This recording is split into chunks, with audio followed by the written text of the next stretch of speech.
Hey guys, this is Chris with Reinforced Chica, and today we're going to talk about unrefined oils and butters, unrefined fats, and why so many businesses decide to go for refined fats, even though we know that they lose some of the properties depending on the oil or the butter, like, the properties that are lost by refining change, and the methods of refining. Some refining is chemical refining, meaning the way the butter and oil gets extracted from the seeds already different.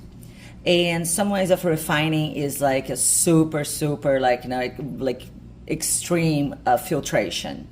So there are different ways of refining oil, and you guys know that I just work with unrefined oils, but I'm gonna show you why some people are working with refined oils. Actually, more and more people are working with refined oils.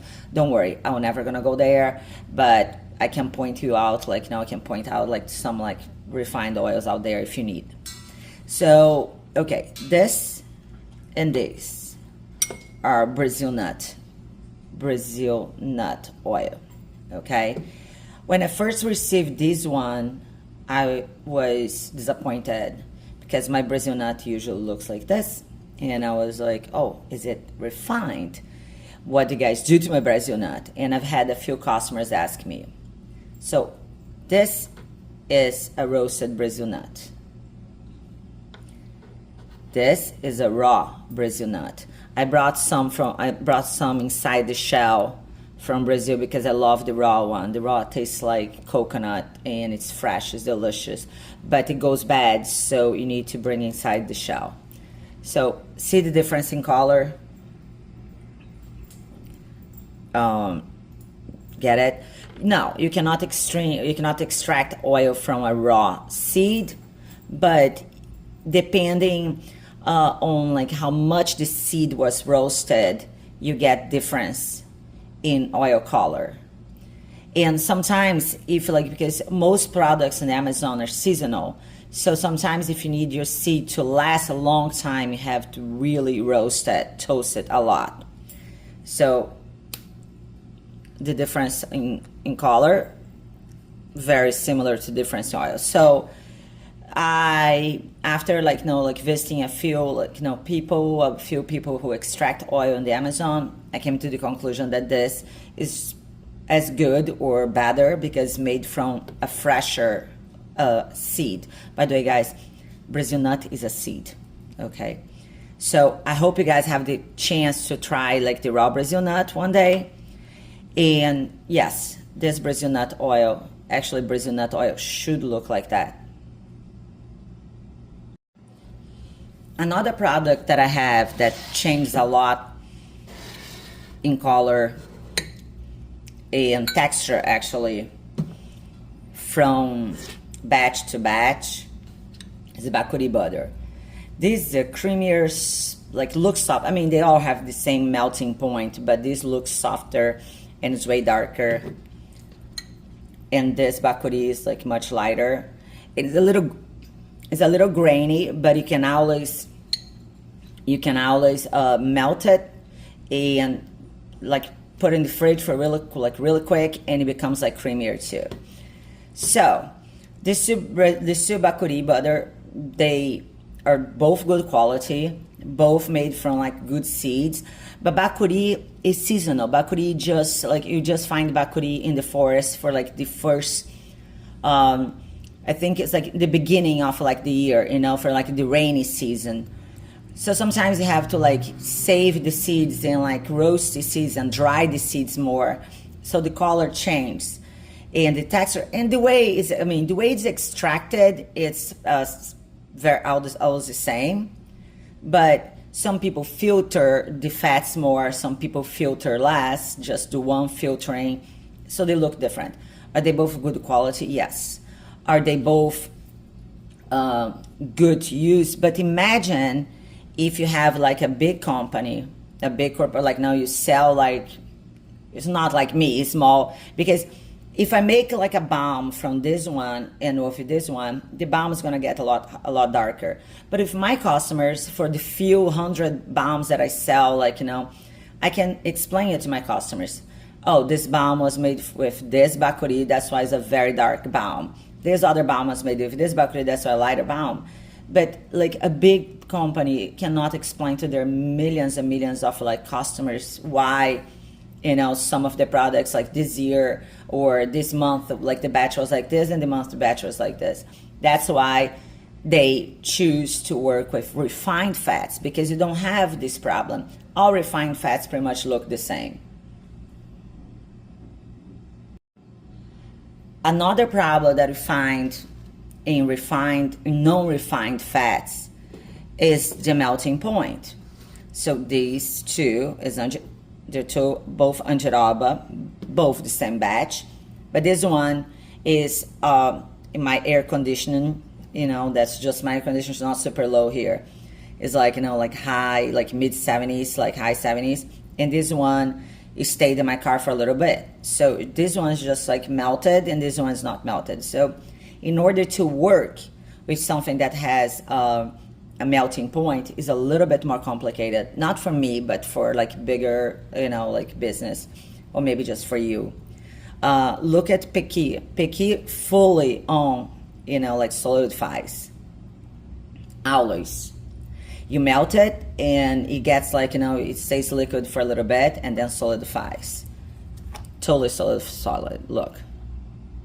So in a way, it's harder to work with like something that has, a melting point. Most refined oils do not solidify. Think of like that coconut oil that never solidifies. Another reason that people work with refined oils, most non-refined oils, they get like some kind of like deposit. Like the heavier part of the oil goes to the bottom. So yes, this one is Tucumán, and this one is Caiué, Ojão. So basically, the top part of this bottle was more like this color. I do shake a lot when the bottle is this small, because this oil is like a more expensive oil, so I buy like in smaller bottles. But for the 50, like the 50 liter, like big, huge containers, you cannot shake them. So if you get this part of the oil, you get one oil, and if you get this part of the oil, you get a different oil. Like I said again, a lot of big like business, they want to work if like they want like the products to be uniformed, like always look the same. They cannot explain to customers why they're getting this or that. I can explain to you guys because you guys are awesome. But if you have a final product, one thing is like if you just use the product like this and you receive this and that, that's fine. But in the final product, it makes a difference. In this case, you just shake it and work with the oil like that. But yes, see, I've received like an entire Ojão that was just like this and an entire Ojão that's just like that. Another example in changing color, this is my guava. So this is my old batch and this is my new batch. They probably got a lot of seed in this new oil, and they filtered a couple times. The filtration, most oils, like the unrefined oils, made passing the oil through clay. It's a clay filter, so the color goes too. But in this case, in the case of the guava, the main property of guava is not the beta carotene. So I'm okay with the color being different. The properties of the guava oil are still here. But if I ever receive a Tucumán or a Buriti that's not super deep red, because with the Tucumán and the Buriti, the main property that I look in them is the beta carotene, and the beta carotene is in the red color. So for the guava, I'm okay with this difference in color.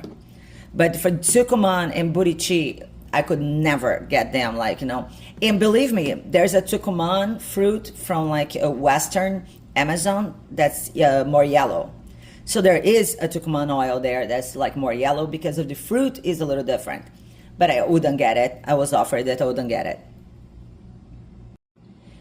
And the last thing in this video is about be careful. If you buy refined products, be careful where you're getting them, because people nowadays, they're doing all crazy stuff to appeal to your like convenience, you know, like, oh, it's convenient, so you buy some stuff. Guys, this is my acai oil. Yes, the acai fruit is purple, the pulp is purple, but if you leave the pulp like in a paper, you're gonna see like the fat that comes out of like the fruit is green.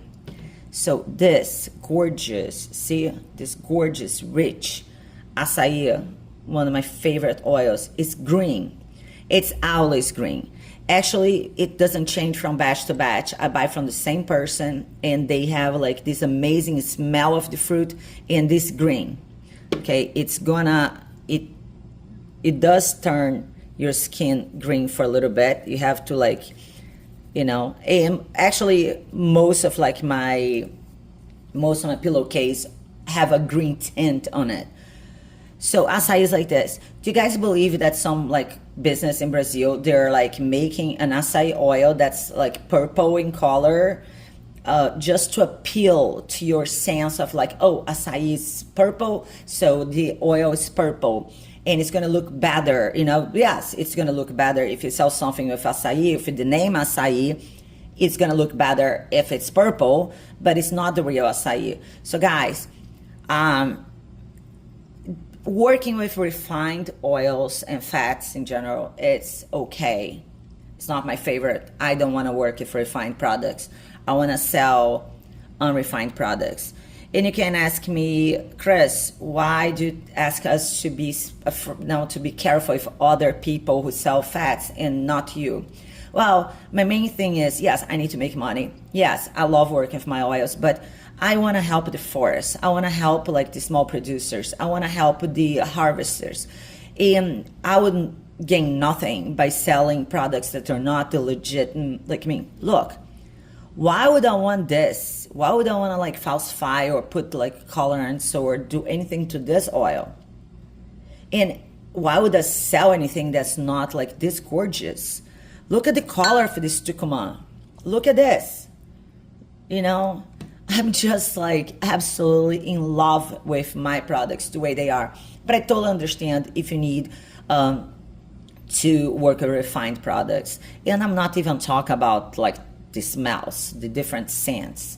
They change too, but that's another that's another talk for some other video. Guys, this is Crazy Friend for Chica, and thank you for watching.